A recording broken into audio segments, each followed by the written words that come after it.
बाब एक, जो आदमी अल्लाह के साथ शिर्क करे उसका गुनाह। 2175। अब्दुल्लाह बिन मसद रजी अल्लाह अन्हु से रिवायत है, उन्होंने फरमाया, एक आदमी ने कहा, ए अल्लाह के रसूल सल्लल्लाहु अलैहि वसल्लम, हमने जो गुनाह जाहिलियत के जमाने में किया है उन पर सजा दी जाएगी?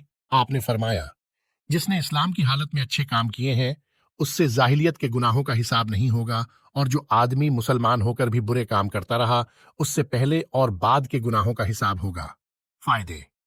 दरअसल इस्लाम लाने से पहले के सारे गुनाह माफ हो जाते हैं, लेकिन यदि कोई इस्लाम स्वीकार करने के बाद इसकी आवश्यकताओं को पूरा नहीं करता है और एकेश्वरवाद का पालन नहीं करता है तो उसे अपने पहले पापों के लिए भी दंडित किया जाएगा।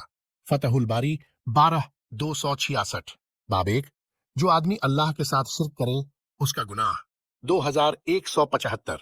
अब्दुल्लाह बिन मसद रजी अल्लाह अन्हु से रिवायत है, उन्होंने फरमाया, एक आदमी